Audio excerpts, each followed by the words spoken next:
Yo, mani batilga kech qolganimning sababi men ushalib qoldim. Mashinamga klientga kelgani sababli men senga aloqaga chiqa olmadim. Batil 9dan 9:30 10ga surilib ketdi. Shu sababdan men seni kech qolib bo'lsa ham men seni yirtishga mana keldim. Yo. Bolam, gapni yaxshilab eshit. Yo'q. 40 ta bolani bitta ota boqqan. Bitta otani 40 ta bola boqolmagan.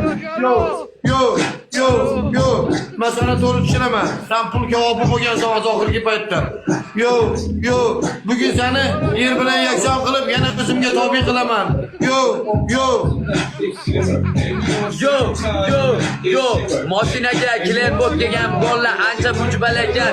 Orqasida ozgincha kraskasi bor deb nadel qildi. Va o'zi jalab men aytdimki ularga, o'zi mashinani narxi 10.500 jumo, yana nima xohlayoding dedim. Ular esa qaradi menga. Ular olmoqchi bo'lgan tekinga. Jonozi to'g'rimi? Yo'q. 10.500 chiroyli narx. Agar 10.500 ga sota olganimda bu batilga kirmasdim va uni bo'latga $100 ehson qilardim-da, qolganini ters uchastka etib qo'rardim. Yo'q.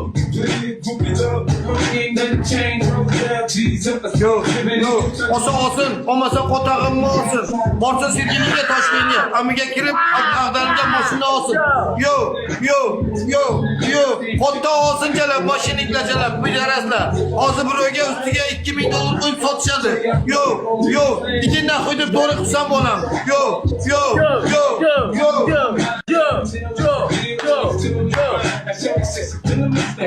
Bilaman sen ichingda o'ylayapsan. Men ham edim sendek, sen ham bo'larsan mendek deb. Ya'ni bu narsa ichingda o'tayotdi, hozir seni soching bor. Lekin vaqt o'tgandan keyin ham sen kal bo'ladi deb o'ylaysan. Lekin xottoniysan. Zamonaviy zamonda yashayapmiz. Meni o'lgunimcha sochim bo'ladi. Yo'q, kal chalu. Yo'q. Sen o'zi aslida menga tortsang, sen abjadini kal bo'lishingga majbursan. Yo'q. Bo'lmasa odamlar ustingdan keladi. Kimga o'xshasan deb.